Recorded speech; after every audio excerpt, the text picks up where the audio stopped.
மூத்த பத்திரிகையாளர் திரு துக்ளக் ரமேஷும் இணைந்திருக்க அவருடைய பார்வை வாங்கிட்டு வந்துறேன். திரு துக்ளக் ரமேஷ் வணக்கம்.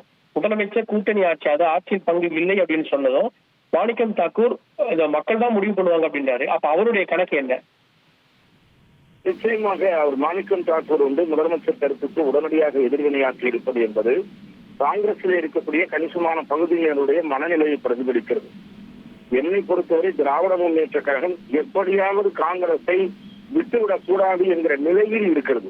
இன்றைக்கு நெருக்கடியில் இருப்பது திராவிட முன்னேற்ற கழகம் தானே தவிர காங்கிரஸ் கட்சி அல்ல. திமுகவுக்குத்தான் காங்கிரஸை விட்டால் என்ன நடக்குமோ என்கிற உதறல் இருக்க வேண்டும்.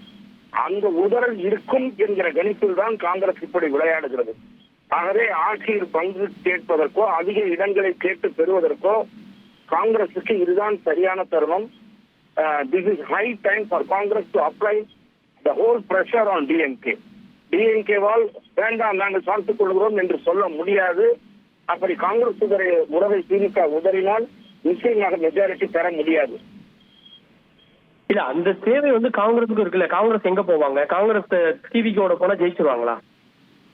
காங்கிரஸ் பாஜக பக்கம் போக முடியும், அதிக இடங்களை பெற முடியும். அந்த கூட்டணிக்கு இப்போது தனியாக இருக்கக்கூடிய விஜய்க்கு வெற்றி பெறக்கூடிய வாய்ப்பு உருவாகிவிட்டது என்கிற நம்பிக்கையை ஊட்டக்கூடிய வகையில் காங்கிரசுடைய அணி சேர்க்கை என்பது இருக்கும். அதை அலட்சியப்படுத்த முடியாது. அந்த ரிஸ்க் எடுப்பாங்க நினைக்கிறீங்களா? எடுப்பது ஒர்த் என்பது என்னுடைய பார்வை. இந்த தேர்தலில் எடுப்பது என்பது காங்கிரஸ் கட்சிக்கு இதுதான் ஹை டைம். திமுகவுக்கும் மெஜாரிட்டி வராது, அதிமுகவுக்கும் மெஜாரிட்டி வராது காங்கிரஸ் வெளியே போனால். அப்படிப்பட்ட சூழல் உருவாவது தமிழக அரசியலுக்கு நல்லது, கூட்டணி அமைக்கிறதை விரும்புகிற கட்சிகளுக்கு நல்லது.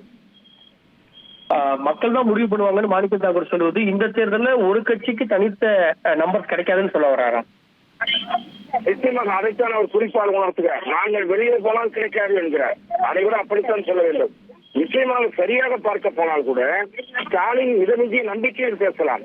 ஆனால் முடிவு செய்ய போகிறவர்கள் மக்கள். பல தொகுதிகளில் விஜய் வாங்குகிற வாக்குகள் காரணமாக யாருக்கும் மெஜாரிட்டி கிடைக்காத சூழல் கூட உருவாகலாம். 1,26,00,000 மனங்களை வென்ற தந்தி டிவி யூடியூப் சேனல். தவிர்க்க முடியாத தம்ப்நெயில்ஸ், கலக்கலான கான்டென்ட்ஸ். நீங்களும் இந்த குடும்பத்தில் இணைய இப்பவே சப்ஸ்கிரைப் பண்ணுங்க. அசுரபலம் கொண்ட எங்கள் டிஜிட்டல் கரங்களில் உங்கள் விளம்பரங்களை சேர்க்க வாட்ஸ்அப் பண்ணுங்க. 8939888838. Email advtanditv@dttv.in.